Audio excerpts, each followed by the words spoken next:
Halo, berjumpa lagi di dunia novel. Kali ini kita akan melanjutkan Shrouding the Heavens. Selamat menyaksikan. Bab 106 tak terbendung. Xiao Feng dikirim terbang sejauh 80 meter, dan jatuh dengan keras ke tumpukan puing.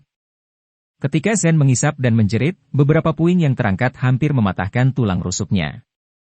Jika bukan karena fisiknya jauh melebihi orang biasa, dia mungkin akan mematahkan tulang dan tendonnya sekarang. Jejak telapak tangan berwarna darah muncul di wajahnya, yang sangat merah dan bengkak. Dia berjuang untuk bangun, matanya dingin, dia menatap Ye Fen, dan berkata, "Kamu."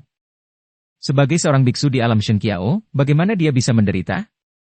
Penghinaan seperti itu, dibawa pergi oleh manusia, dan diawasi oleh begitu banyak orang, dia tidak sabar untuk menemukan celah di tanah dan turun. Apakah para biksu di alam Shen Qiao luar biasa? Mereka tidak digulingkan oleh saya, manusia, dan tidak ada yang istimewa tentang itu. Ye Fen menggosok telapak tangannya sambil berbicara dengan senyum tipis. Tanpa ampun Ye Tiao berkata, "Ini sedikit tidak biasa, berkulit terlalu tebal. Tanganku sakit, apakah wajahmu tidak sakit?" Penghinaan telanjang semacam ini membuat paru-paru Jiang Feng hampir meledak. Aku sangat sedih. Para biksu di alam Shen Qiao lebih unggul dibandingkan dengan orang biasa. Seperti dewa di awan. Apa yang terjadi hari ini membuatnya tidak dapat diterima, itu memalukan selama sisa hidupnya, dia berkata dengan dingin, "Kamu mendekati kematian." Di dekatnya, semua biksu hampir tidak dapat mempercayai mata mereka, meskipun sumber kekuatan ilahi telah habis, mereka tidak bisa menggunakan kekuatan gaib namun, biksu di alam Shen Qiao masih bukan sesuatu yang bisa digoyahkan oleh orang biasa. Yoi dan Wang Ziwen saling memandang. Mereka merasa sedikit tidak nyata. Ye Fen, yang tidak tahu bagaimana cara berlatih, sebenarnya menepis pria kuat di mata mereka seperti lalat, yang benar-benar mengejutkan dan membingungkan mereka. Lin Jie juga memiliki mata yang indah terbuka lebar, penuh kejutan, dan sepertinya dia tidak bisa mempercayainya. Liu Yi dan Sang Ziling tercengang, lalu menunjukkan ekspresi cemas dan khawatir. Mereka sangat mengkhawatirkan Ye Fen. Ada begitu banyak satria yang hadir, mereka tidak mengira Ye Fen bisa lolos.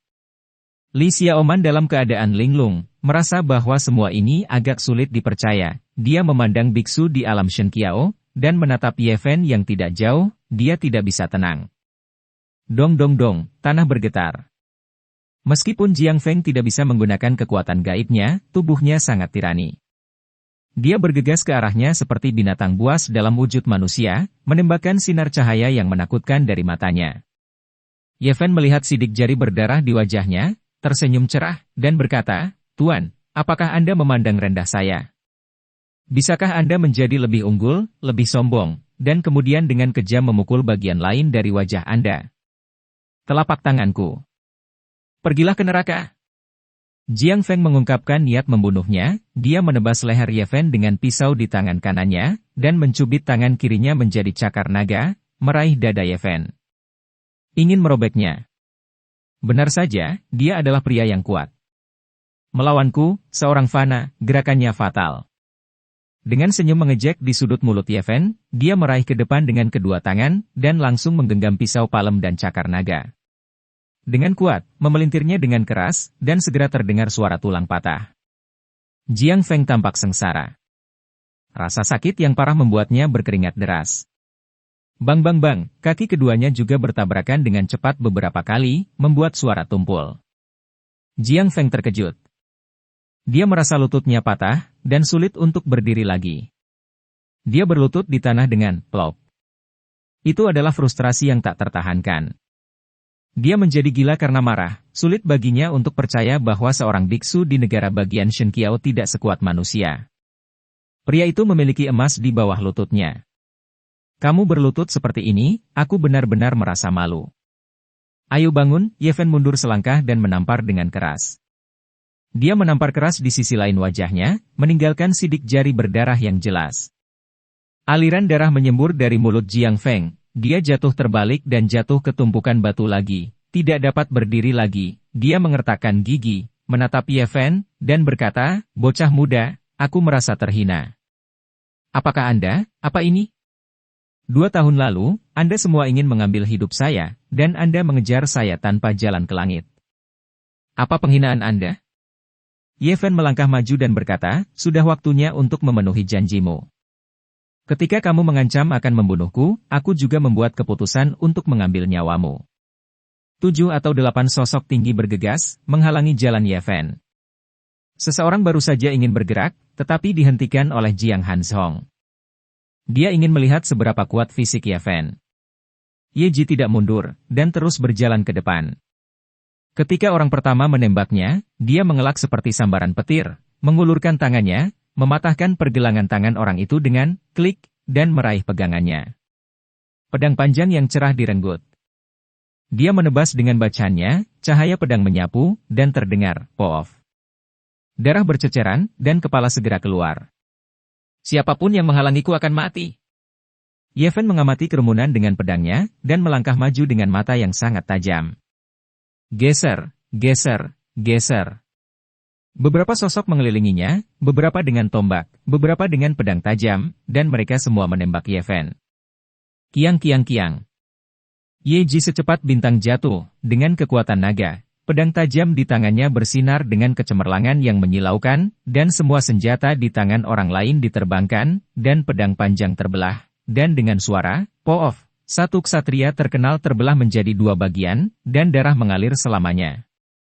Dengan ayunan bakhan, pedang yang berdarah dengan cepat memotong kepala seorang kultivator di tempat, dan terbang lebih dari 10 meter sebelum jatuh ke tanah. Mayat tanpa kepala menyemburkan darah. Itu jatuh dengan keras ke dalam debu. Siapa yang berani untuk menghentikan saya? Ye Fen melirik orang-orang itu, mengambil beberapa langkah dengan cepat, dan pedang dewa yang meneteskan darah menebas miring. Penggarap yang bergegas terpotong oleh bahu miring, dan jatuh ke genangan darah dengan celepuk. Ekspresi semua orang membeku. Tubuh Ye Fen terlalu tirani, kuat dan kuat, pedang panjang berdarah itu tampaknya memiliki berat lebih dari 10.000 jun di tangannya, hatinya tidak dapat digoyahkan, itu tidak terlihat seperti pedang, tetapi seperti istana pegunungan. Bang! Ye Fen membanting pedangnya, langsung menyebabkan biksu yang berdiri di depannya hancur, dan kekuatan yang kuat langsung menghancurkan tubuh ksatria. Itu terkoyak, dan darah tumpah dengan liar. Dia melangkah ke tumpukan batu dan mengangkat pedangnya ke depan dengan suara keras, dan Jiang Hanzhong, tetua keluarga Jiang, bergerak sendiri, menjatuhkan pedang tajam di tangan Ye Fen dengan tombak, meraih Jiang Feng, dan mundur lebih dari 10 meter. Hati Ye Fen bergetar, lelaki tua ini menakutkan, meskipun dia tidak bisa menggunakan kekuatan supernatural, kekuatan fisiknya tidak lebih lemah darinya, yang sangat mengejutkan. Anda harus tahu bahwa dia telah mengambil buah suci dan dipromosikan ke alam mata air kehidupan. Potensi obatnya berangsur-angsur menghilang, dan cangkang dagingnya sangat kuat sehingga sangat menakutkan. Aku benar-benar tidak menyangka, Jiang Hanzhong menatap Ye Fen dengan wajah dingin, dan berkata, seorang manusia bisa menjadi sangat kejam setelah minum obat suci. Bukan marah, tapi menunjukkan senyum tipis. Berkata, semakin kuat tubuhmu, semakin kuat obat yang telah kamu serap, kamu harus dapat memblokir kekuatan kutukan jurang kuno, dan kamu akan memiliki sedikit lebih banyak harapan untuk berhasil dalam memilih obat ajaib. Apakah kamu pikir kamu bisa mengendalikanku? Itu terlalu membenarkan diri sendiri. Ye Fen bergegas maju seperti kilat. Jiang Hanzhong menjabat tangannya dan mengusir Jiang Feng. Ditangkap oleh kultivator lain, dia menusuk ke arah Ye Fen dengan tombak. Jaringnya sangat kuat sehingga tampak menghancurkan kehampaan, dan ujung tombaknya meledak menjadi cahaya terang. Ketika Ye Fen memblokirnya dengan pedang panjang di tangannya, dan membuat suara gemetar logam yang menusuk, seperti 2 gunung besi yang bertabrakan, yang membuat gendang telinga semua orang berdengung. Pedang panjang itu seperti pelangi. Ye Fen menebas secara horizontal dan vertikal, seolah-olah dia sedang melambaikan gunung besar, dia sangat kuat dan tak terbendung. Tombak di tangan Jiang Hanzhong sepertinya bisa menerbangkan gunung, kuat dan ganas, seperti sambaran petir yang mengamuk di kehampaan. Tiba-tiba, seperti kilatan petir, Ye Fen bergegas keluar, langsung membantai kerumunan, dan mengarah langsung ke Jiang Feng. Beberapa ksatria memblokirnya, dan mereka semua merasa sangat dirugikan. Mereka tidak dapat menggunakan kekuatan magis mereka, tetapi mereka hanya dapat menggunakan teknik bertarung tertua untuk melawan musuh. Ada perasaan bahwa mereka tidak dapat menggunakan kekuatan mereka. Mereka merasa jika mereka bisa menggunakan sihir, Ye Fen bisa dimusnahkan hanya dengan mengangkat tangan. PFFT. Ye Fen sangat acuh tak acuh, dan pedang dewa itu seperti kilat, langsung memenggal kepala seorang biksu. Hei! Pedang panjang itu menembakkan cahaya dingin, dan Ye Fen menebas, memotong biksu lain menjadi dua. Puff! Pedang tajam itu berdarah, menusuk jantung biksu, dan darah menyembur keluar. Ye Fen sederhana dan langsung, ini seperti masuk tanah siapapun, tetapi siapapun yang menghalangi, menebas dengan pedang, darah berceceran, tidak ada yang bisa melawan. Dia meraih Jiang Feng di tangannya, dan bergegas keluar dari kerumunan seperti gumpalan asap. Jiang tombak Hansong lubang itu menembus bayangannya dan menghantam kehampaan, bahkan tidak menyentuh sudut pakaiannya. Akun dari 2 tahun lalu diambil kembali darimu hari ini. Ye Fen berkata dengan klik. Dia menjentikan leher Jiang Feng dengan sangat sederhana dan melemparkannya ke tanah. Jiang Feng tidak tahan dengan matanya, sudut mulutnya terus berdarah, matanya terbuka lebar, biksu di negara bagian jembatan para dewa itu terpelintir dan mati oleh makhluk fana di matanya, dia berhenti bernapas dengan penghinaan dan keputusasaan. Li Xiaoman, Yoi, Lin Jia dan yang lainnya semua terkejut, dan hati mereka penuh dengan kebingungan, mereka tidak pernah mengira bahwa Ye Fen akan begitu kuat, dan mereka semua menunjukkan ekspresi terkejut. Pada saat ini, Suda Oling, ksatria tua dari Shaking Light Holy Land, Ji Yunfeng, sesepuh dari keluarga Ji, dan Jiang Hansong, sesepuh dari keluarga Jiang, bergegas maju pada saat yang sama, menghalangi dia. Ye Fen sangat tenang, mata air ilahinya mengalir, dan belum mengering dengan tembaga pembunuh seperti itu, dia tidak takut pada siapapun. Ji Yunfeng, sesepuh dari keluarga Ji, berkata dengan suara dingin, fisik yang kuat seperti itu sangat langka. Sayang sekali membunuhnya seperti ini. Anda naik gunung. Jika Anda memilih obat ajaib, saya akan memberikan Anda seluruh tubuh dan membiarkan Anda mati bahagia. Tidak ada yang perlu disesali. Basmi kesadarannya dan pertahankan tubuhnya, yang masih bisa digunakan. Jiang Hansong mencibir sedikit. Suda Oling, tetua tanah suci Yaoguang, menggelengkan kepalanya dan berkata, sayang sekali dia menghancurkan obat suci itu dengan sia-sia. Jika kita meminumnya, kekuatannya pasti akan meningkat pesat, kamu bisa membunuhnya. Ye Fen mencibir. Jiang Hansong mengeluarkan kotak brokat, dan berkata dengan santai, sebenarnya, tidak perlu banyak usaha untuk membunuhmu. Itu dapat dengan mudah memusnahkanmu. Jantung Ye Fen tiba-tiba melonjak, dia merasakan bahaya, kotak itu adalah sangat tidak biasa, dia diam-diam bersukacita karena dia tidak menggerakkan Killer Steel dengan enteng, itu akan menjadi kartu haul terakhirnya. Oke, kalian bersihkan kerangka putih itu untukku, dan aku akan pergi ke gunung untuk mengambil obat ajaib untukmu. Pikiran Ye Fen berubah, dan dia ingin menggunakan kekuatan orang-orang ini untuk menghilangkan bahaya. Di gunung untuknya. Alih-alih menggunakannya untuk memilih obat ajaib. Bab 107 mendaki Gunung Suci. Kesembilan gunung suci itu megah dan megah, dengan pohon-pohon kuno yang menjulang tinggi dan bebatuan aneh yang menjulang tinggi, yang bisa disebut megah. Di kaki gunung, Ye Fen memandang Jiang Hansong dan berkata, aku hanya punya satu syarat, biarkan mereka berenam pergi. Karena itu, dia menunjuk ke Liu Yi, Zhang Ziling, Lin Jia, dan lainnya. Liu Yi dan Zhang Ziling menunjukkan ekspresi cemas dan khawatir, memberi isyarat kepada Ye Fen untuk segera melarikan diri dari tempat ini, tetapi mereka tidak dapat mengungkapkannya dengan kata-kata, karena ada semua ksatria di sekitar. Yoi, Lin Jia, dan Wang Ziwen tidak menyangka bahwa Ye Fen memikirkannya terlebih dahulu saat ini bahkan untuk menyuruh mereka pergi. Li Xiaoman juga tertegun, menatap Ye Fen yang tidak jauh. Tidak berguna untuk tinggal. Ye Fen menatap Jiang Hansong dan berkata, aku hanya ingin menggunakannya untuk menguji kerangka putih di gunung itu, tidak perlu mengorbankan orang yang tidak bersalah. Kamu baik dan benar. Tetapi sayangnya Anda tidak memenuhi syarat untuk menegosiasikan persyaratan dengan kami. Jiang Hansong melirik beberapa orang tidak jauh, tidak banyak apa yang harus dikatakan, saya jelas tidak bermaksud membiarkan beberapa orang pergi. Tidak jauh, Yoi, Li Xiaoman dan yang lainnya semua mengubah warna mereka. Secara alami, mereka dapat memahami pikiran para tetua keluarga Jiang, dan pada akhirnya mereka harus membunuh mereka untuk mencegah mereka pergi hidup-hidup. Yevantai mengambil batu seberat lebih dari 10 kilogram di atasnya. Tanah, menimbangnya di tangannya beberapa kali, lalu mengikat lengannya, dan melemparkannya dengan keras ke arah gunung. Sulit membayangkan betapa kuatnya dia, dan batu itu membentuk lengkungan yang indah. Lintasannya melesat ke atas jam matahari gunung dari kaki gunung, dan menabrak tumpukan tulang. Apa yang kamu lakukan?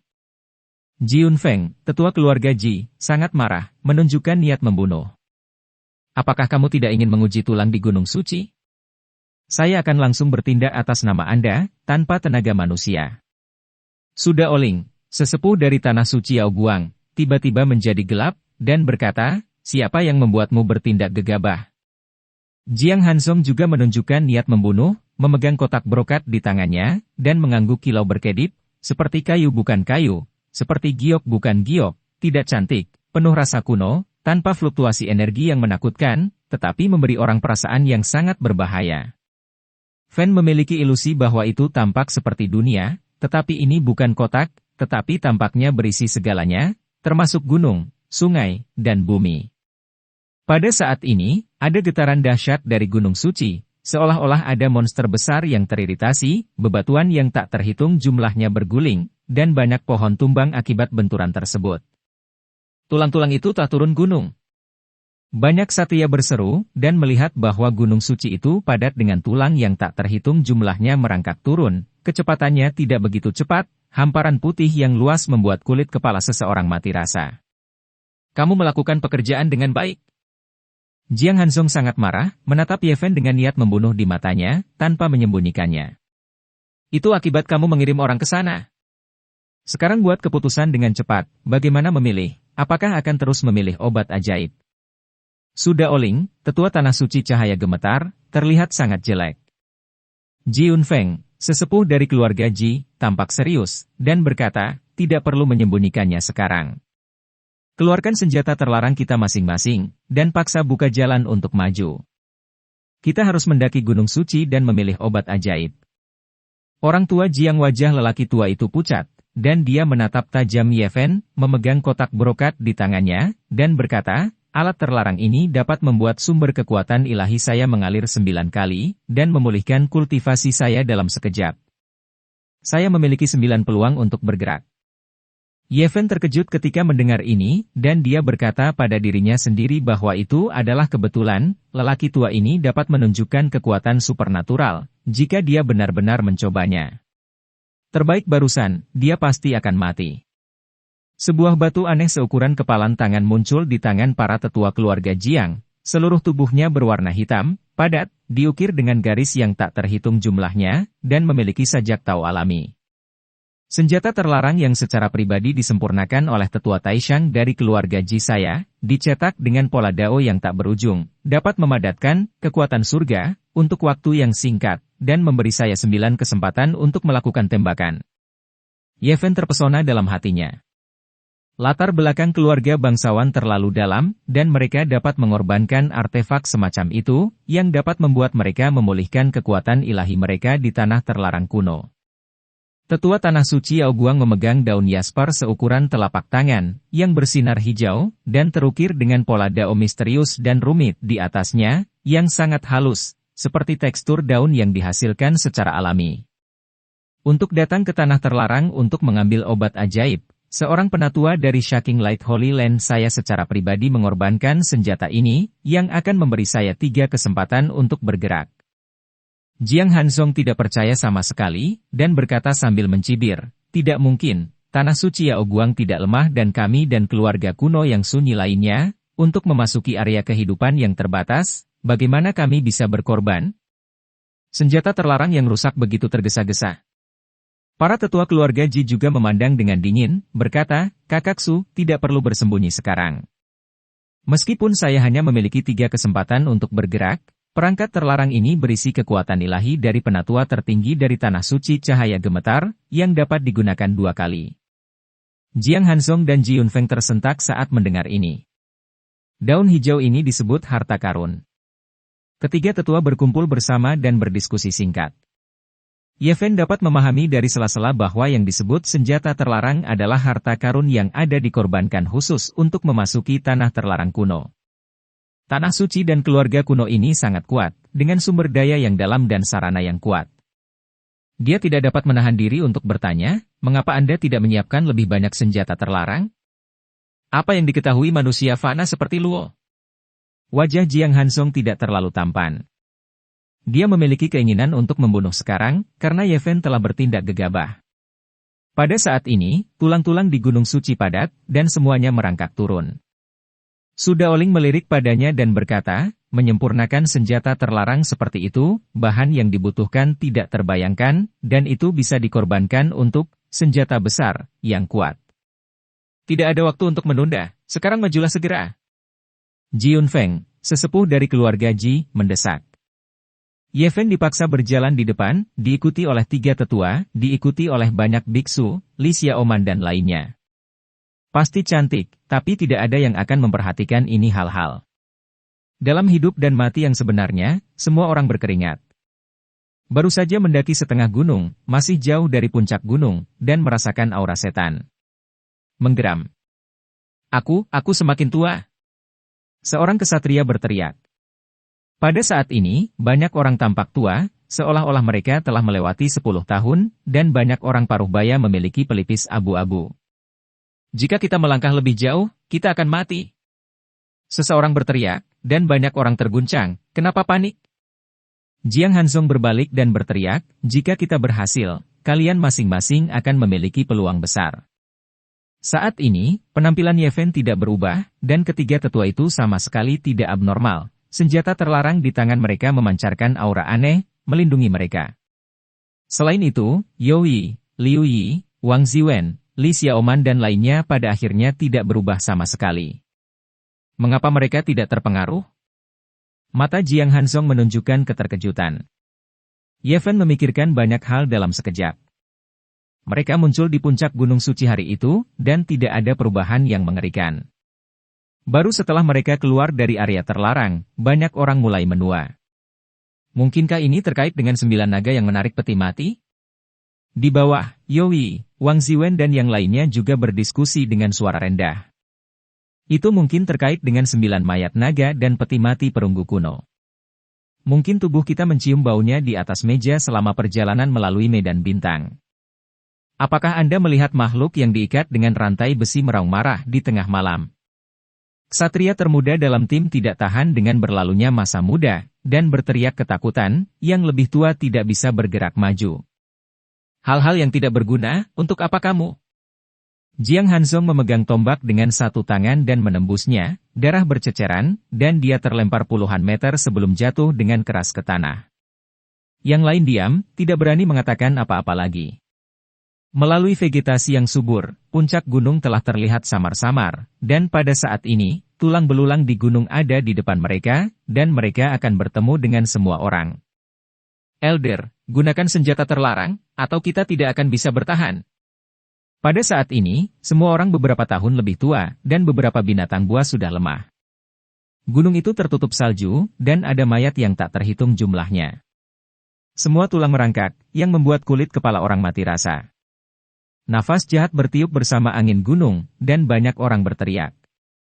Hal yang mengerikan terjadi, daging dan darah banyak ksatria mulai mengering, banyak dari mereka yang tiba-tiba berusia 20 tahun, dan ada sekelompok orang tua pucat di tempat kejadian. Aku akan melakukannya dulu. Ji Yunfeng mengeluarkan batu hitam aneh dan memegangnya di telapak tangannya. Dalam sekejap, burung itu berkata, dan kecambah keluar. Boom! Gelombang menakutkan yang sangat kuat terpancar dari tubuh Ji Yunfeng. Itu seluas dan tak terduga seperti lautan, dan berguling ke segala arah. Ini adalah kekuatannya yang sebenarnya.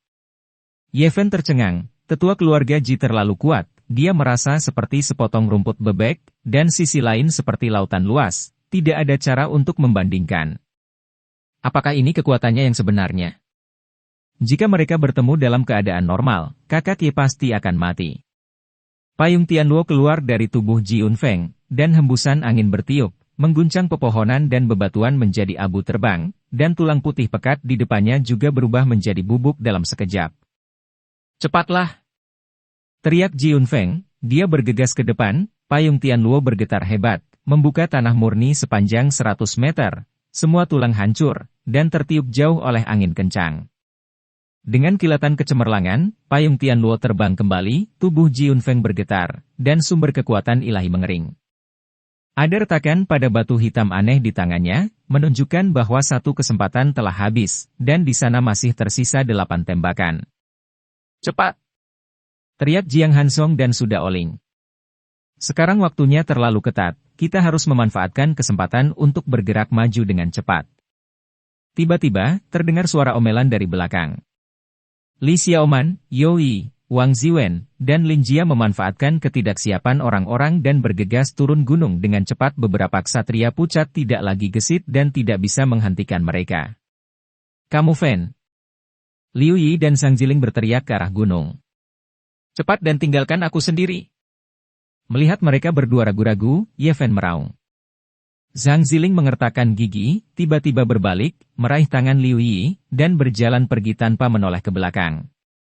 Beberapa ksatria pucat melemparkan tombak mereka, hampir menusuk mereka berdua, dan melewati mereka, tombak itu tertancap di tanah dan Lian Hao tidak bisa berhenti gemetar. "Aku akan mengejar mereka!" Beberapa ksatria hendak mengusir binatang buas itu menuruni gunung.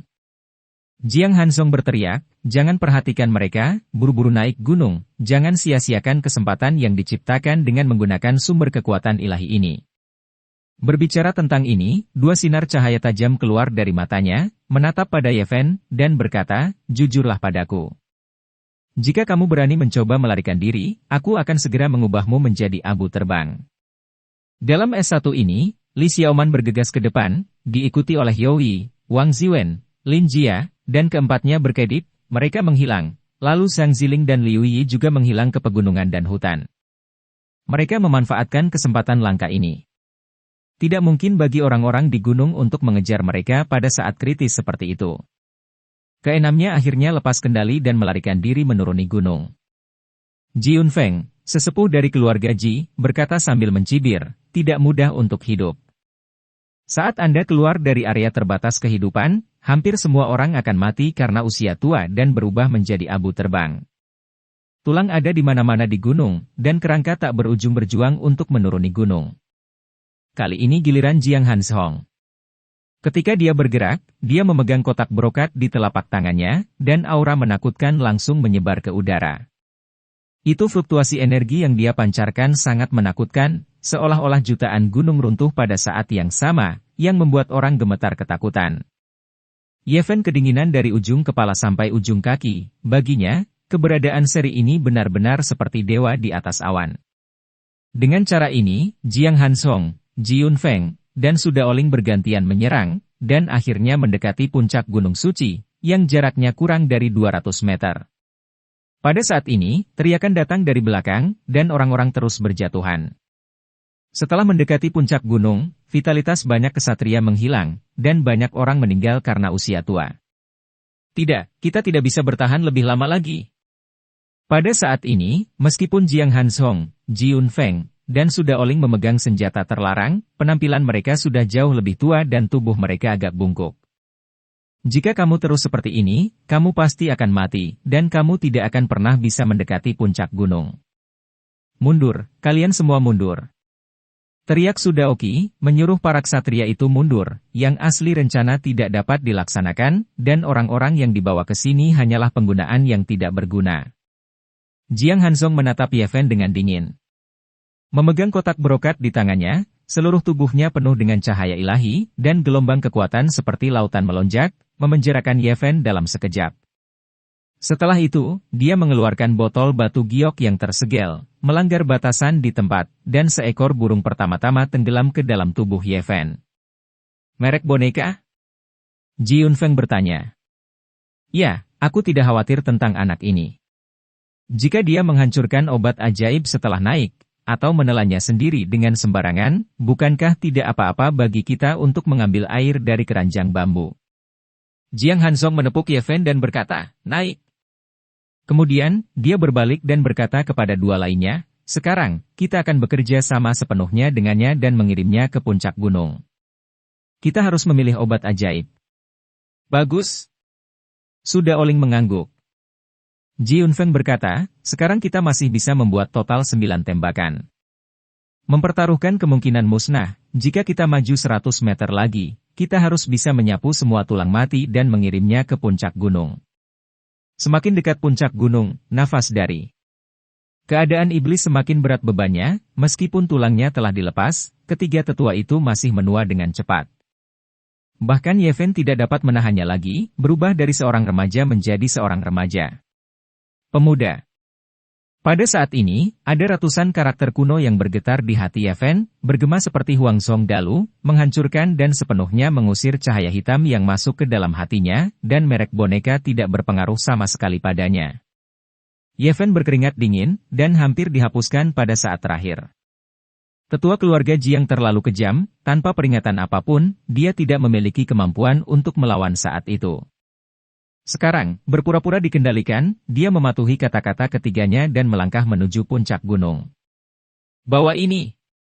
Su Daoling melemparkan botol batu giok dan berkata, botol ini bisa menampung gunung besar, dan bagian dalamnya akan membentuk ruangnya sendiri. Setelah memetik obat suci, gunakan untuk mengisi mata air dewa. Jaraknya puluhan meter dari puncak gunung. Pemimpin membersihkan semua tulang yang mati, dan berhenti berjalan, tidak berani melangkah maju. Mereka dalam bahaya musnah kapan saja ketika mereka sampai di sini, dan mereka sudah tua dan tidak berbentuk. Yevhen merasa hidupnya telah berlalu, saat dia mencapai puncak gunung, dia sudah seputih salju, dan dia sudah sangat tua. Itu. Pada saat ini, ekspresinya membeku. Ada seorang wanita cantik berdiri diam di sana di Gunung Suci. Pada saat ini, Huo berbalik dan menatapnya. Bab 108 Orang Suci Tianxuan. Wanita ini memiliki mata yang cerah dan gigi yang cerah. Jika dia keluar dari bunga teratai, dia sangat cantik. Berdiri di tebing, jika dia mengambil setengah kaki, dia akan jatuh ke jurang tak berujung. Dunia lain. Yevhen tidak dapat menemukan kekurangan apapun di tubuhnya. Wanita ini sangat cantik sehingga dia sama sekali tidak terlihat seperti orang sungguhan. Dia memberi orang perasaan yang sangat melamun. Kebijaksanaan spiritual Zhong Tiandi, kevulgaran dunia, otot sedingin es, dan tulang, hampir sempurna.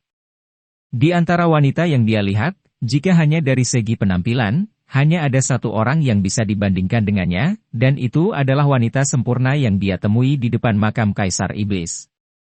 Bagaimana bisa ada wanita cantik di tempat yang begitu menyedihkan? Yevhen merasakan peringatan, dan mundur beberapa langkah. Dia memiliki tubuh suci kuno, dan cangkang dagingnya menua, tetapi wanita di depannya tidak berubah sama sekali, dan sama sekali tidak terpengaruh oleh tanah terlarang kuno, sulit membayangkan apa latar belakangnya. Mengapa kamu berdiri di sana? Mengapa kamu tidak mengambil obat ajaib? Teriak Jiang Hansong dari bawah. 3 orang di bawah dapat melihat Yevhen di tepi gunung, tetapi mereka tidak dapat menemukan wanita di dekat tebing di dalamnya. Di tebing, aura iblis melonjak, dan wanita yang berjalan keluar dari gambar, dengan anggun dan anggun, mendatangi Yevanshang dengan langkah teratai. Tidak bagus. Yevhen merasa tubuhnya menua lebih cepat, dan aura misterius menutupi wajahnya, dan dia dengan cepat mundur dari gunung. Wanita ini sama sekali tidak sederhana. Tepatnya, dia sangat menakutkan, dia memiliki kekuatan unik dari analisis kuno dan mendalam, yang membuat Yevhen merasa tak tertahankan. Jika bukan karena lautan emas kepahitan belum mengering, dan ombak melonjak ke langit saat ini, dan dia mencoba yang terbaik untuk melawan, dia mungkin sudah mati karena usia tua dan berubah menjadi abu. Tidak bisakah dia menjadi Huang, yang legendaris, kan? Yevhen terkejut. Dia sudah mendengar bahwa ada sesuatu yang tidak diketahui di bawah jurang kuno. Memikirkan hal ini, Yevhen dengan cepat mundur dari gunung, dia ingin menyerahkan wanita luar biasa ini kepada Jiang Hansong dan yang lainnya untuk ditangani. Mengapa kamu mundur? Jiang Hansong memarahi. Tidak, mengapa ada wanita tambahan?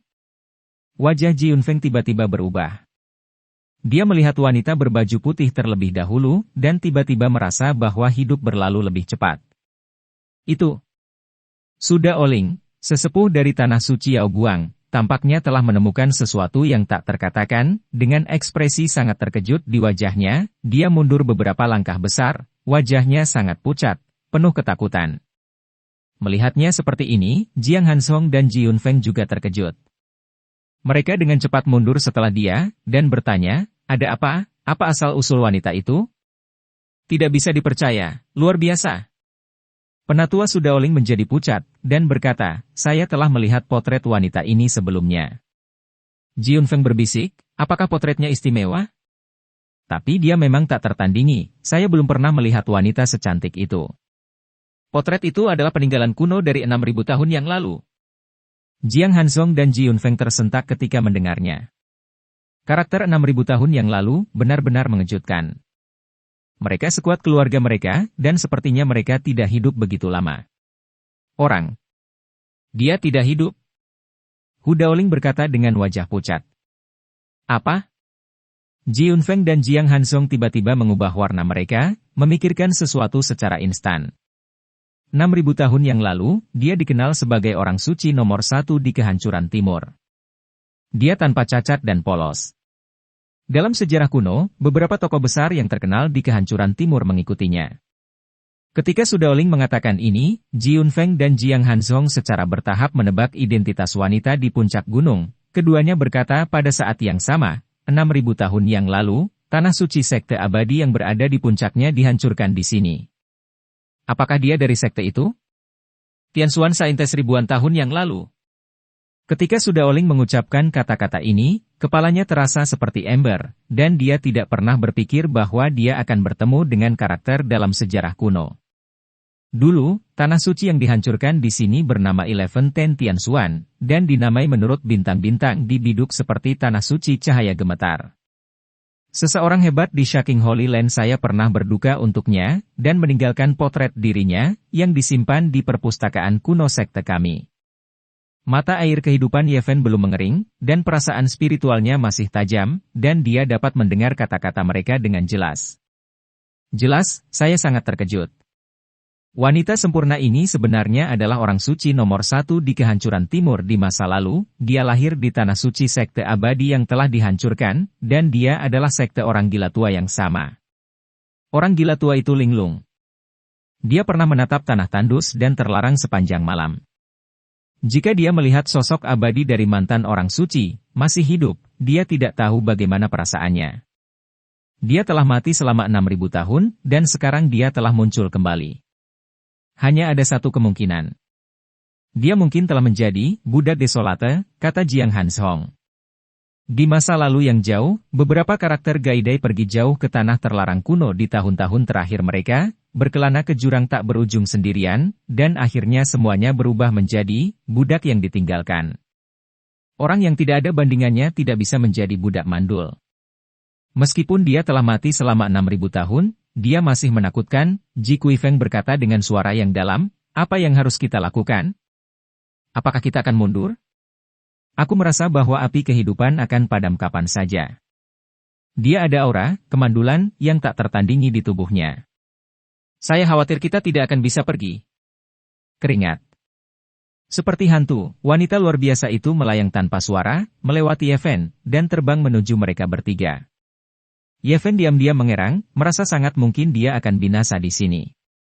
Melihat ke belakang sekarang, ketika saya pertama kali muncul di Gunung Suci, itu lancar, tanpa bahaya, dan saya mengambil obat suci dengan mudah. Aku mengerti. Semuanya terjadi hari itu karena 9 mayat naga dan peti mati perunggu kuno jatuh dari langit di sini, menghalangi, desolate, di bawah jurang tak berujung, dan mencegah munculnya budak yang sunyi. Jiang Hanzong bergerak, memegang kotak brokat di tangannya, seluruh tubuhnya penuh cahaya, cermin tembaga keluar dari tubuhnya, bagian belakang diukir dengan gambar 8 diagram, bagian depan seterang bulan purnama, cahaya cemerlang bersinar, dan seberkas cahaya besar setebal rumah, bergegas menuju langit Xuansheng. Bagian atas seluruh gunung suci berguncang, dan berkas cahaya jatuh seperti filamen galaksi selama 9 hari, membuat orang merasakan paksaan teror yang tak ada habisnya. Yeven ngeri. Kekuatan Jiang Hanzong dapat diprediksi seperti laut, tanpa akhir yang terlihat. Itu tak terbayangkan dan tak terhitung bagi seorang biksu di alam kehidupan musim semi. Jika seberkas cahaya yang mengerikan menimpanya, itu akan langsung membiarkannya dia menjadi abu. Ini harus berada di luar ranah pihak lain. Dia tahu bahwa tubuh manusia memiliki alam rahasia lain selain Lunhai. Hei! Hal yang mengejutkan terjadi, seberkas cahaya yang membuat matahari, bulan, dan bintang menjadi pucat, berubah menjadi gumpalan asap dan menghilang di depan Tianshuan Saintes, tanpa menyakitinya sama sekali. Kapan?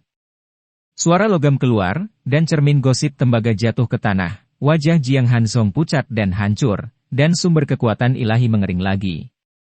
Wow, Ji Yunfeng bergerak, memegang batu hitam aneh di tangannya, payung langit keluar dari tubuhnya, menutupi langit dan membutakan matanya, dan mengayun ke arah wanita itu. Bang! Wanita itu dengan ringan menunjuk jarinya, dan payung yang sangat besar di langit itu tertusuk di tempat, kecemerlangannya meredup, dan jatuh. Wajah Ji Yunfeng pucat, tanpa jejak darah, tubuh lamanya membungkuk, dia melangkah mundur, dan duduk di tanah sekaligus. Saudara Su, cepat gunakan senjata terlarangmu. Bukankah itu disegel dengan kekuatan supernatural dari tetua tertinggi Tanah Suci Cahaya Gemetar? Kamu bisa menggunakannya 2 kali, dan kamu mungkin bisa melawannya, desak Ji Yunfeng dengan cemas.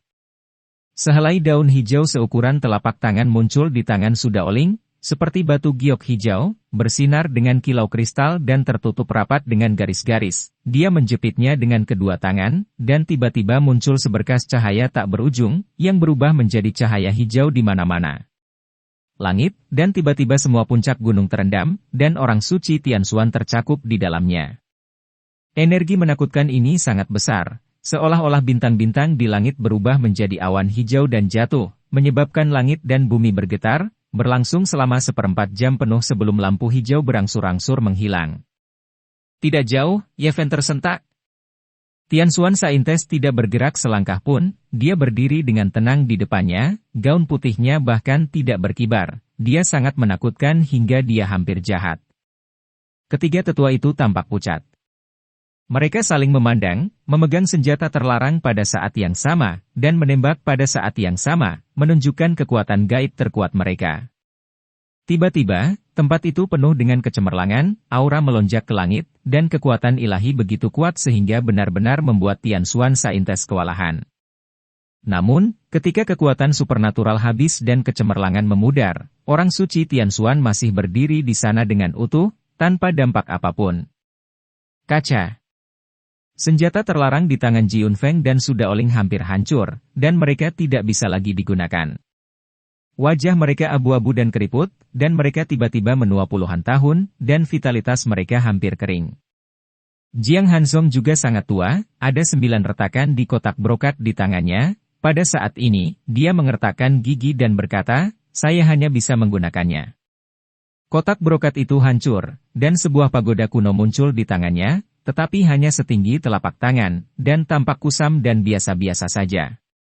Tapi hanya dalam sekejap, paksaan yang menakutkan mengguncang, berkali-kali lebih keras dari semua fluktuasi energi barusan. Tampaknya menjadi persegi langit dan bumi, bukan pagoda kecil. Tampaknya mampu menampung segalanya dan menampung gunung dan sungai. Mungkinkah Anda berhasil meniru harta kehancuran timur satu persatu, ke pagoda Desolate? Bagaimana mungkin berhasil? Pagoda Desolate itu unik dan hidup berdampingan dengan dunia, dan tidak dapat ditiru. Ini hanyalah salah satu dari sedikit tiruan yang rusak. Jiang Hanzong tidak melakukan gerakan apapun, sisa-sisa pagoda tandus imitasi naik ke langit, dengan cepat memperbesar, dan menekan ke arah Tianshuan Shengfua. Satu persatu, Ji Yunfeng menghirup udara dingin dan berkata, sisa-sisa imitasi sangat menakutkan. Mereka belum dipenjara di tanah terlarang kuno, dan menara tandus yang sebenarnya benar-benar tak terbayangkan. Jiang Hanzong menggelengkan kepalanya dan berkata, sayang sekali hanya ada 1 pukulan. Saya harap kita dapat menekannya untuk sementara dan mengulur waktu. Pagoda tiruan yang sunyi jatuh dalam sekejap mata, dan dunia bergetar. Tubuh pagoda itu sederhana dan alami, dan sajak mengalir, memadatkan tren umum dunia. Bayangan, tekan dia sekaligus. Terdengar ledakan keras, gunung suci berguncang, dan tiruan dari pagoda tandus dengan cepat menyusut, berubah menjadi tamparan di wajah. Oke. Su Daoling berteriak, dan berkata, pagoda tandus benar-benar pantas mendapatkan reputasinya, dan produk cacat yang ditiru memiliki paksaan yang mengerikan, mereka dapat menghalangi musuh secara mandiri di area terlarang, dan mereka tidak terkekang. Yeven tercengang. Latar belakang keluarga kuno yang sunyi ini terlalu dalam. Bahkan pagoda yang sunyi telah meniru produk yang cacat, dan mereka menekan budak sunyi yang menakutkan seperti Tianxuan Saintes, yang sangat mengejutkannya. Cepat, ayo keluar dari sini dengan cepat. Menara tandus hanya memiliki kekuatan satu pukulan, itu hanya dapat menekan bab satu, dan itu akan segera runtuh secara otomatis. Jiang Hansong berteriak dengan cemas. Ini benar-benar produk yang rusak. Ji Yunfeng merasakan air dingin memercik di kepalanya. Apa yang masih kamu lakukan dengan Linglung? Cepat dan ambil obat ajaib, lalu turun gunung untuk menemuiku. Apakah saya di bawah kendali? Berubah warna, saya tidak menyangka bahwa merek boneka itu tidak berfungsi. Boom, pada saat ini, menara tandus imitasi tiba-tiba hancur, dan orang suci Tianxuan lamban, dan muncul sebagai, sudah berakhir. Jiang Hansong tersenyum pahit. Hampir dalam sekejap, tubuhnya mengering, lalu menghilang bersama angin, dan kemudian Ji Yunfeng dan Su Daoling juga berubah menjadi debu pada saat yang sama, seolah-olah puluhan ribu tahun telah berlalu. Pada saat yang sama, di kaki Gunung Suci, para ksatria tua dan binatang buas yang lemah semuanya layu dan berubah menjadi tulang belulang. Hati Yeven terguncang, tubuhnya menua dengan cepat, gelombang lautan kepahitan membumbung tinggi ke langit, dan mata air dewa bergemuruh, terus-menerus meluap dengan energi kehidupan, mencegahnya mati. Apakah tanah kuno dan terlarang akan menjadi tempat pemakamanku? Yeven merasa sangat lemah, dan dia bergegas menuju Gunung Suci. Sekarang hanya obat suci dan pompa ajaib yang bisa menyelamatkannya. Begitu dia bergegas ke puncak gunung, dia menemukan Tianxuan Saintes menghalangi jalan. Rasa malu pakaian putihnya berkibar, matanya seperti air, dia tampak halus dan telanjang, seolah-olah dia hidup. Ternyata tanah kuno dan terlarang itu sangat menakutkan. Kami hanya cukup beruntung untuk keluar terakhir kali. Yeven ingin mengorbankan kualinya tetapi menemukan bahwa kekuatannya tidak mencukupi. Pada akhirnya, dia menggertakkan giginya dan dengan enggan mengorbankan buku emas yang Tianxuan Saintes. Ketika Tianxuan Saintes menjentikan jarinya, buku emas itu tiba-tiba jatuh ke tanah. Dia sangat tertarik dengan kertas emas dan mengambilnya ke tangannya. Kemudian, Tianxuan Saintes tidak bersuara ketika dia mendekati Yeven. Dia mengeluarkan napas dingin, mengulurkan tangan ramping, dan menyelidiki lautan penderitaan Yeven. Kamu. Yeven mundur, tapi dia tidak bisa bersembunyi sama sekali. Telapak tangan ramping tanpa cacat tiba-tiba tenggelam ke dalam tubuhnya. Yeven menua dengan cepat, dan dalam sekejap mata, dia kurus dan hampir seperti kerangka. Tetapi pada saat ini, Tianxuan Saintes menjerit sangat menyakitkan, potongan tembaga hijau di lautan kepahitan Yeven bergerak sedikit, dan dia merasa seolah disambar petir. Buku emas itu jatuh ke tanah, dan dia terlempar dari keterkejutan, dan jatuh ke jurang kuno. Tapi blok tembaga hijau saya sebanding dengan pagoda tandus yang nyata, Anda ingin memindahkannya. Yeven tersenyum sedih, vitalitasnya hampir kering, tubuhnya kering, tidak ada darah yang mengalir dari lukanya, dan dia dia bersikeras, berjalan maju dengan goyah.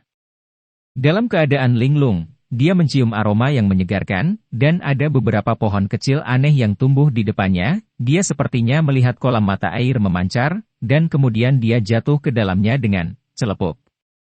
Bab kedua ada di sini, obat suci dan para dewa akan datang. Bab 109 Obat Suci.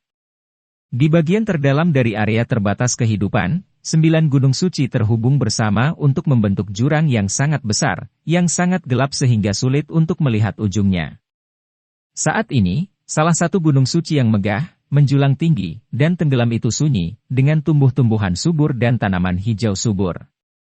Di area tengah puncak gunung yang datar, terdapat kolam mata air seluas 2 meter persegi, menggelegak dan mengalir, meluap dengan kecemerlangan kristal, seperti kumpulan cairan dewa. Ada seseorang yang terbaring di kolam mata air yang sangat kecil ini, tetapi tampak seperti mayat, dengan daging dan darah yang mengkerut, kulitnya kusam dan hampir kering, dan melekat erat pada tulang. Aku belum mati. Yeven terbangun saat dia jatuh ke kolam mata air. Mata air itu penuh dengan energi kehidupan, mencegah tubuhnya dari penuaan.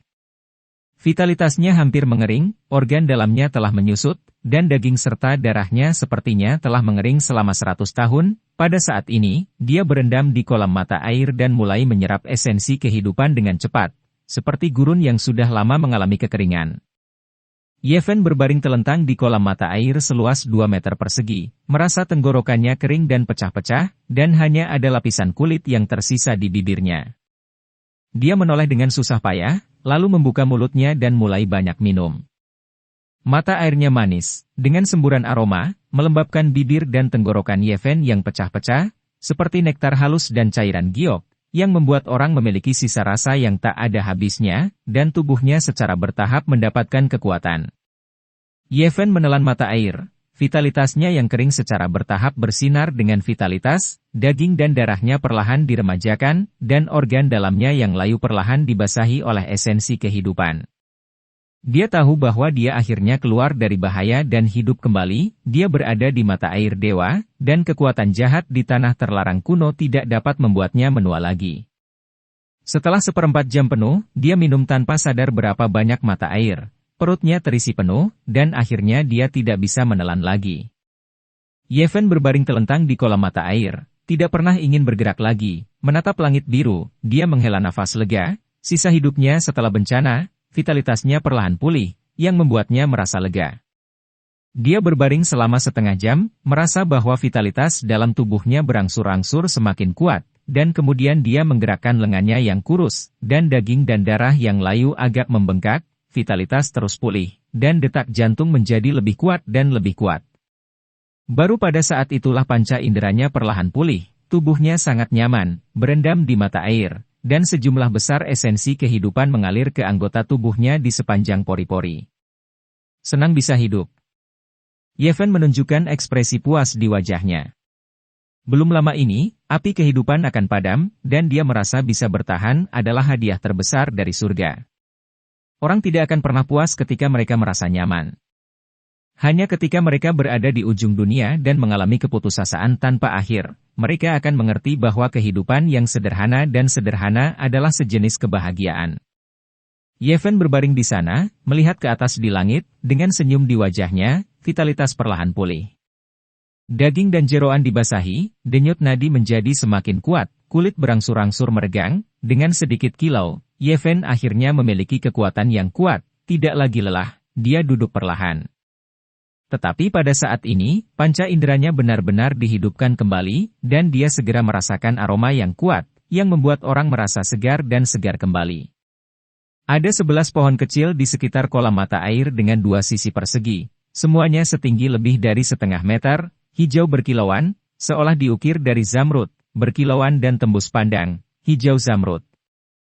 Mereka berbentuk seperti pohon pinus, dengan gugusan daun berbentuk jarum, diukir seperti batu giok zamrud, bersinar dengan cemerlang. Yeven bukan lagi orang biasa di masa lalu, setelah dia berhasil berlatih, indera spiritualnya sangat tajam, dan dia secara alami melihat banyak hal yang tidak dapat dia rasakan sebelumnya. Meskipun 11 pohon kecil itu sangat rendah, cabang-cabangnya tertutup kulit tua, kuat, berkelok-kelok dan merentang seperti naga bertanduk. Tampaknya telah tumbuh selama ratusan ribu tahun, dan telah ada selama bertahun-tahun tanpa akhir, mereka benar-benar memberi orang perasaan yang sangat kuno dan aneh, tidak seperti tumbuhan, tetapi seperti fosil hidup. Di pucuk setiap pohon kecil terdapat buah emas yang bersinar, sebesar kelengkeng, jernih, dan terlihat seperti terbuat dari emas, yang sangat luar biasa. Pohon hijau zamrud seperti zamrud menghasilkan buah emas, dan keduanya saling melengkapi, yang terlihat sangat mempesona dan penuh keharuman, yang membuat orang mabuk. Yeven sangat bersemangat ketika dia bekerja sangat keras untuk memasuki tanah terlarang kuno yang tandus hanya untuk obat suci ini. Melihat 11 buah emas yang dihasilkan oleh 11 pohon kecil, dia merasa semuanya sepadan. Tanah suci dan keluarga kuno yang sunyi merencanakan untuk waktu yang lama, dan mengirim orang kuat 2 kali, menghabiskan upaya tanpa akhir, mengorbankan senjata terlarang, dan bahkan membawa menara tandus tiruan, tetapi pada akhirnya mereka musnah, dan semua yang super orang kuat meninggal jatuh, beberapa kekuatan terpisah tidak mendapat apa-apa.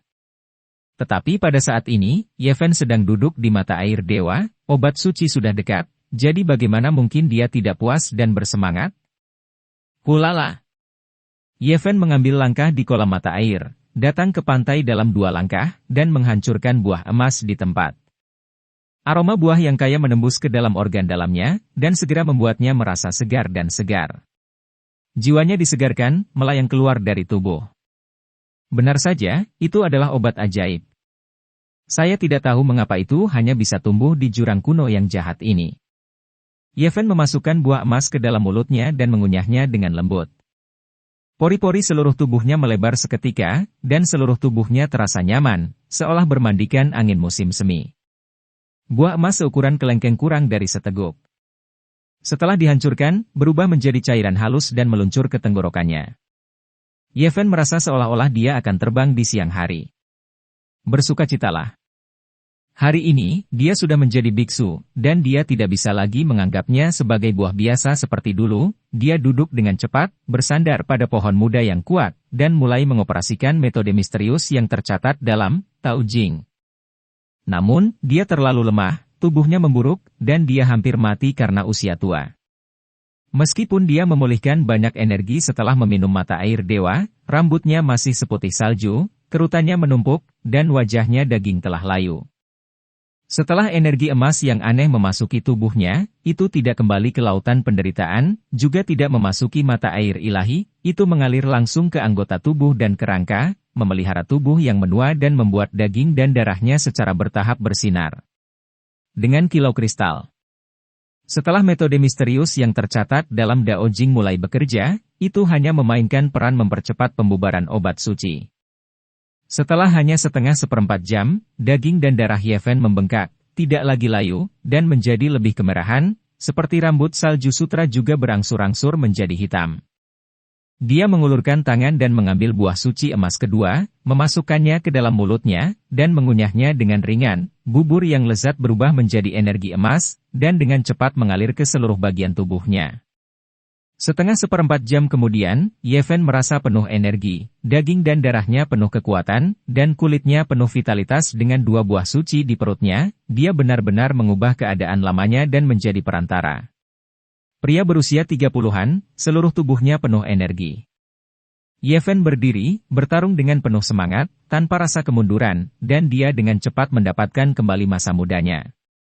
Pada saat ini, dia sepertinya mengingat sesuatu, ekspresinya tiba-tiba berubah, dan dia bergegas tidak jauh.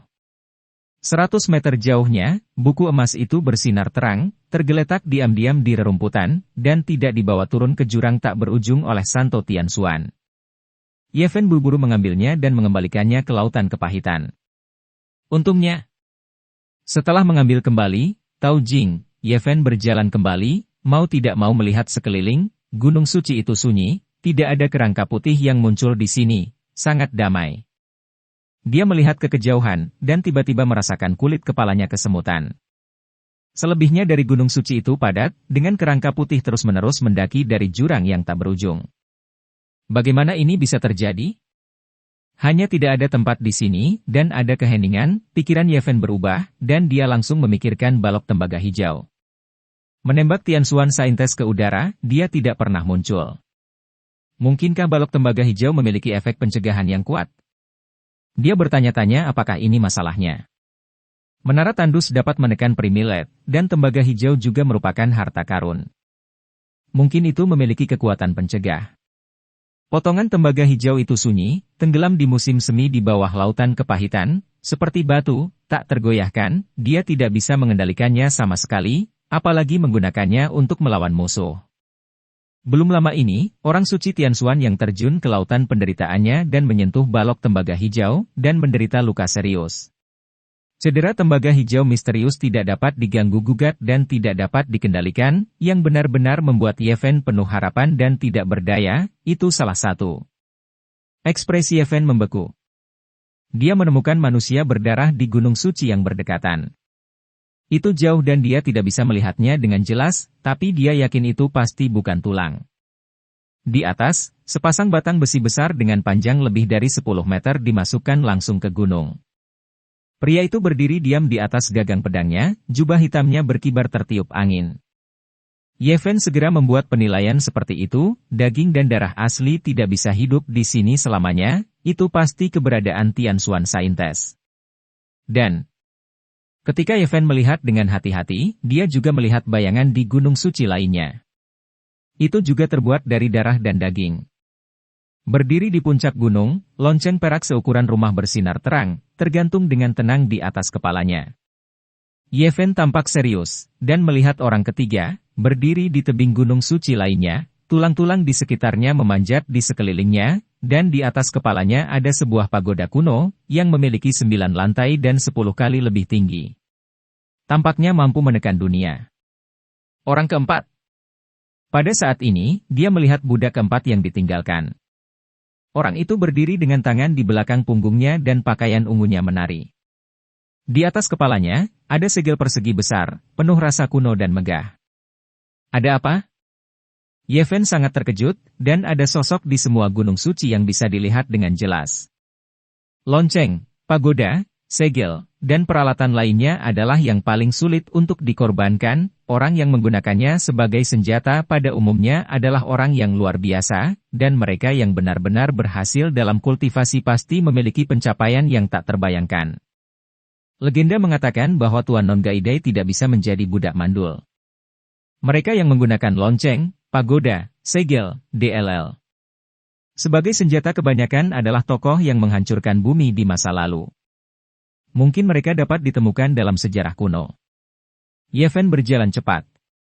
Kembali ke kolam mata air, dia ingin memulihkan vitalitasnya sepenuhnya, dan memetik 2 buah emas satu demi satu. Energi emas mengalir ke daging, jeroan, dan tulangnya. Tubuhnya meledak menjadi kecemerlangan yang cemerlang, energi emas keluar dari tubuhnya, membuat tubuhnya berkilau seperti ukiran batu giok yang agung, nafas kehidupan yang meriah memenuhi udara, tubuhnya benar-benar pulih, bersinar dengan kecemerlangan yang berharga. Saat ini, Yevhen kembali menjadi remaja. Dia merasakan kekuatan ilahi yang kuat, esensi kehidupan mendidih, bergulung seperti gelombang, bergejolak dan bergelombang, organ dalamnya cemerlang, tanpa cacat dan bersih, tulangnya bahkan lebih bercahaya, dipadatkan dengan kemegahan ilahi, dan kulitnya dipenuhi pancaran. Penuh warna, sangat mempesona, sama sekali tidak terlihat seperti tubuh daging dan darah, tetapi seperti dewa yang disembah oleh dunia. Bab 110 karakter kuno yang tak ternilai. Ergong Fanjing mengambil 4 buah teh rebus emas. Ye Ji merasa bahwa dia telah kembali ke masa jayanya, tubuhnya tanpa cacat dan tidak ternoda, seperti artefak sebening kristal. Dia mengangkat tangan dan kakinya dengan kekuatan ilahi yang melonjak, dia merasa bahwa tubuhnya jauh lebih tirani. Di bawah jurang tak berujung, kekuatan Huang memang menakutkan. Tanah suci dan keluarga Huanggu tidak ada hubungannya. Di dunia ini, hanya buah suci yang bisa menghilangkannya. Pantas saja terkenal di timur hutan belantara sejak zaman kuno benar-benar obat ajaib. Saat memasuki tanah terlarang kuno, selusin ksatria yang kuat terbunuh satu demi satu setelah kerangka putih runtuh. Bisa dibayangkan betapa mengerikannya kekuatan Desolation. Dan Yevhen diserang oleh budak terpencil yang bahkan lebih menakutkan, aura dari kehancuran di tubuhnya bahkan lebih buruk. Jika dia tidak memiliki tubuh suci kuno dan meminum obat ajaib, dia pasti sudah mati. Ada banyak obat mujarab penawar. Di samping sarang serangga beracun. Ada sebuah kebenaran tertentu dalam kalimat ini. Zona terlarang kehidupan ini dapat digambarkan sebagai sangat misterius dan jahat, tetapi ada 9 obat suci di jedi ini, yang membuat orang kagum. Saya telah sepenuhnya mendapatkan kembali masa muda saya, dan inilah saatnya bagi saya untuk meningkatkan kekuatan saya. Yevhen sangat bersemangat. Dia membutuhkan obat suci yang kuat untuk membantunya membuat terobosan lain. Namun, ketika dia melihat bayangannya di musim semi, dia tertegun. Dia tampak sedikit lebih kecil lagi, menjadi 10 tahun tua. Ada jejak kelembutan dan kepolosan di pipi halus seorang anak laki-laki berusia sekitar 3 tahun di dalam air. Yevhen tiba-tiba mengerang tak berdaya, dan berkata, "Salam kepada leluhur, jika saya mengambil buah emas suci lainnya, bukankah itu berubah menjadi bayi yang putih dan lembut?" Memikirkan konsekuensi yang mengerikan ini, dia sedikit ngeri. Jika dia berubah menjadi bayi di jurang tak berujung, itu akan sangat menyenangkan. Yevhen berpikir lama, tetapi dia tidak bisa memikirkan cara apapun, tiba-tiba merasa pusing. Ada 11 pohon kecil di tepi kolam mata air. Dan ada 7 buah keramat emas saat ini, yang jernih, cerah, dan harum, serta semburan aromanya membuat orang mabuk. Ya. Tiba-tiba, dia memikirkan catatan di Tao Jing, dan dalam beberapa pukulan, dia hanya menyebutkan metode kuno, menggunakan alat untuk menekan tubuhnya untuk mencapai keabadian. Gunakan ku untuk menekan diriku sendiri, lalu ambil Tuhan, maka tidak akan ada masalah. Namun, dia tidak berani mengambil risiko di sini. Jika terjadi kesalahan, dia akan mati tanpa tempat untuk menguburkannya. Yevhen mengeluarkan beberapa kotak batu giok dari tangannya, melepas buah suci emas, dan dengan hati-hati meletakkannya mereka masuk. Dia rasanya seperti memegang 7 harta suci, dan menyimpannya dengan hati-hati. Ini adalah obat ajaib untuk mengolah tubuh suci kuno, dan itu tidak boleh hilang. Akhirnya, saya mendapatkannya. Dia menghela nafas lega. Setelah melarikan diri, dia akhirnya berhasil. Berpikir bahwa keluarga Jiang, keluarga Ji, dan tanah suci Yao Guang semuanya musnah, dan bahkan para biksu yang telah melintasi sisi lain dari dunia tidak terhindar, dia merasa terlalu sulit untuk memilih obat suci. Dia merasakan pencapaian. Yevhen berdiri, melihat ke-7 gunung suci lainnya, dan berkata pada dirinya sendiri, masih ada 7 jenis obat ajaib yang dia benar-benar ingin menjemput. Jika demikian, tidak akan ada lagi orang yang mempraktikkan tubuh suci kuno di masa depan. Jika ada penyumbatan, kemungkinan besar dia akan mencapai puncaknya. Tetapi sekarang tampaknya sulit untuk mencapai keinginan tersebut, setiap gunung suci dijaga oleh budak yang sunyi, dengan daging dan darah, dan masing-masing dari mereka sebanding dengan keberadaan orang suci Tianban, dan bahkan lebih menakutkan. Yevhen tidak mengira bahwa blok tembaga hijau akan mengambil inisiatif untuk melindunginya. Hal yang beruntung tidak dapat terjadi lagi. Jika para budak yang sunyi itu menyerangnya secara langsung, tidak akan ada ketegangan sama sekali. Aku benar-benar ingin tahu seperti apa obat suci lainnya, kata Yevhen pada dirinya sendiri. Ada semacam obat ajaib di setiap gunung suci, yang membuatnya sangat bingung. Apakah itu ditanam secara artifisial? Jelas bahwa pohon-pohon kecil itu telah ada selama bertahun-tahun tanpa akhir. Tempat seperti apa tempat ini di masa lalu? Apa yang terjadi? Yevhen merasa bahwa tempat ini mungkin adalah tanah murni di zaman kuno, jika tidak, bagaimana mungkin ada mata air dewa dan pohon suci? Itu pasti menjadi area kehidupan yang terbatas setelah perubahan mengerikan terjadi kemudian. Kemudian, dia memikirkan kata-kata orang tua gila itu, dan berkata, orang tua gila itu berkata, itu datang lagi, apa sebenarnya maksudnya? Yevhen memandangi gunung suci di kejauhan, di mana terdapat kerangka paling putih, jauh lebih banyak dari puncak gunung lainnya, dan tulang putih terus-menerus naik dari jurang, membentuk gunung tulang kecil di gunung. Peti mati perunggu raksasa terendam oleh tulang. Apa yang terjadi? Bagaimana peti mati kuno kembali ke tempat suci? Mungkinkah para budak yang sunyi itu yang melakukannya? Apakah mereka takut dan tidak ingin tetap berada di jurang? Yevhen hatinya penuh keraguan. Tidak cocok tinggal di sini untuk waktu yang lama. Dia tidak ingin menunda, jadi dia pergi tidak jauh untuk mengambil botol batu giok, tapi tingginya setinggi telapak tangan, dan seluruh tubuhnya putih bersih, diukir seperti batu giok lemak kambing. Baginya, interiornya adalah ruang mandiri, yang dapat menampung gunung besar, dan saya ingin dia menggunakannya untuk mengumpulkan mata air dewa. Botol giok Hong ini memiliki banyak redup, dan cahaya ilahi tertahan. Garis-garis di atasnya sangat kabur. Itu akan segera menghilang. Mungkinkah harta ini dihancurkan oleh kekuatan jahat dari tanah terlarang kuno? Yevhen datang ke kolam mata air dengan botol pemurnian giok di tangannya dan mulai mengumpulkan mata air dewa. Gudung-gudung, botol pemurnian giok putih susu tidak terisi dengan cepat, dan Yevhen memperkirakan 7 atau 8 kati air telah diambil, yang membuatnya saya sangat bahagia. Meskipun tidak seberharga obat suci, mata air ini juga dikenal sebagai mata air suci. Kakekmu, bukankah dikatakan bahwa itu bisa menampung gunung? Kenapa sekarang penuh? Dia memperkirakan bahwa botol batu giok akan penuh setelah mengisi lebih dari selusin kati air. Anda hanya dapat mengisi, cakar, sebanyak itu. Tidak dapat melanjutkan, Yeji berdiri dan mendatangi 10 pohon kecil. Dia mengambil daun berbentuk jarum dan mengunyahnya di mulutnya, merasakan kekuatan spiritual yang kuat. Jika kamu adalah orang yang tamak, kamu mungkin akan mencabut pohon keramat ini. Yevhen tidak ingin menghargai hal-hal surgawi. Pohon keramat seperti itu hanya dapat hidup di mata air keramat. Datanglah ke sini untuk memetik obat ajaib. Dia baru saja mematahkan beberapa cabang yang ramping. Masukkan ke dalam botol batu giok, lalu turuni gunung. Tidak jauh dari gunung, Yeven melihat cermin tembaga, yang merupakan senjata Jiang Hansong, sesepuh keluarga Jiang. Senjata yang dikorbankan oleh para biksu yang menyeberangi sisi lain pasti sangat penting. Belum lama ini, dia telah menyaksikan kekuatan mengerikan dari cermin tembaga, yang membuat matahari dan bulan menjadi gelap, dan langit serta bumi menjadi gelap. Kekuatan ilahi. Yeven mengambil cermin gosip tembaga, dan berkata, ini seperti botol dengan lidah yang jernih, pancarannya tertahan, dan pola dao menghilang.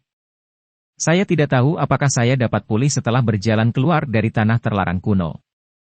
Ada juga payung Tianluo tidak jauh, yaitu Ji. Senjata patriark, Ji Yunfeng, ditusuk oleh jari Tianban Saintes, dan itu sedikit rusak. Tapi Yeven masih menyimpannya. Setelah mencari di sini, dan tidak menemukan apa-apa lagi, Yeven bergegas menuruni gunung. Dia tidak ingin berhenti untuk langkah lain, dia tidak ingin pemuda Wang Yue yang pulih menjadi tua lagi. Kamu tidak bisa kembali melalui jalan yang sama. Keluarga Jiang, keluarga Ji, dan Tanah Suci Yaoguang masing-masing memiliki kereta yang diparkir di luar area terlarang. Orang di dalam kereta membuat Jiang Hansong dan yang lainnya dengan hormat memberi penghormatan. Bisa dibayangkan betapa kuatnya itu. Ye Fanxiang memilih yang bagus, dan bergegas keluar dengan cepat tanpa penundaan. Kecepatannya mencapai ekstrim. Jika orang-orang hebat tidak ragu untuk menyia-nyiakan vitalitas mereka, mereka dapat membuka mata peri mereka dan melihat ratusan mil jauhnya. Beginilah cara mereka menemukan peti mati perunggu kuno. Saya harus pergi secepatnya, jangan sampai mereka seenaknya dan melihat jauh, maka mulai sekarang, tidak akan ada tempat bagiku di tempat Dong Huang. Tidak lama kemudian, Yeven bergegas keluar dari area terlarang kehidupan. Tanpa ragu Renyo, dia mulai meminum mata air dewa. Dia takut seperti yang dikatakan Jiang Hanzong, akan ada perubahan mengerikan setelah meninggalkan larangan kuno daerah. Jelas, dia terlalu khawatir. Dia para biksu yang sudah berada di alam mata air kehidupan hampir melelehkan obat ajaib ketika mereka berada di Gunung Suci dan menyelesaikan transformasi. Tidak mungkin membuat perubahan lain saat ini. Saya tidak tahu apa yang terjadi pada Liu Yi, Zhang Ziling dan yang lainnya. Jauh dari area kehidupan terbatas ini, dia tahu bahwa akan ada keributan di masa yang akan datang. Aku hanya bisa bersembunyi sementara, dan menunggu 1,5 tahun sampai semuanya tenang sebelum muncul. Dia tidak mau mengambil risiko, jadi dia memutuskan untuk membuka gua di pegunungan primitif ini, hidup dalam pengasingan, meningkatkan kultivasinya, dan tidak mau mengambil risiko. Beritahu siapapun. Pada akhirnya, Yeven memilih sebuah gunung batu dan membangun sebuah gua di dalamnya. Waktu berlalu, dan sebulan telah berlalu dalam sekejap mata, Yeven mencoba menggunakan Ding untuk menekan tubuhnya untuk mencapai keabadian. Kota mati. Salam, leluhur, leluhur. Setelah berjuang selama sebulan penuh, dia keluar dari masalah dan menyingkirkan tripodnya. Wajahnya sangat pucat, dan dia dengan cepat mengeluarkan botol batu giok, dan meminum banyak mata air dewa, baru kemudian apakah si Shui pulih. Dengan cara ini, dia meraba-raba selama 2 bulan lagi sebelum akhirnya keluar dari ambang pintu. Tripod itu sederhana dan alami, dan perlahan-lahan membesar hingga ketinggian 5 meter di dalam gua, dan kemudian dia masuk di dalam.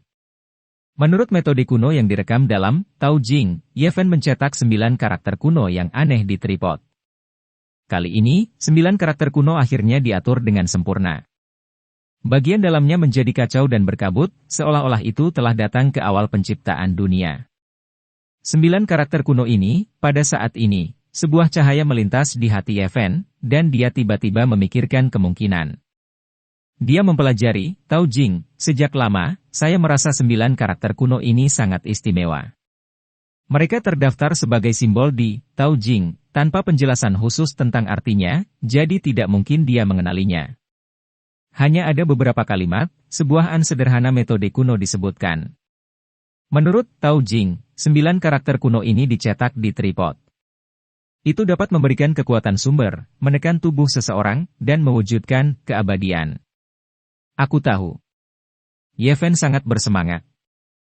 Ini 9 karakter kuno mengingatkannya pada tulisan suci kuno yang dia dapatkan dari peti mati perunggu kuno. 9 karakter kuno sangat mirip dengan ratusan karakter kuno itu, dan sepertinya font yang sama. 9 karakter kuno ini memiliki kekuatan yang sangat besar, tetapi tulisan kuno misterius sepenuhnya dicatat dalam karakter kuno ini, belum lagi nilai sebenarnya dari tulisan kuno. Hanya ratusan karakter kuno yang diekstrak satu persatu. Bisa jadi disebut harta yang tak ternilai. Pada saat ini, 9 karakter kuno tercetak di kuali, kacau dan berkabut, waktu seolah terhenti, hanya sajak Taoisme yang mengalir, seolah-olah telah mencapai keabadian. Melepas topi Chen Yigeng, tidak akan lagi diperbarui secara perlahan seperti makam dewa dan dunia umur panjang.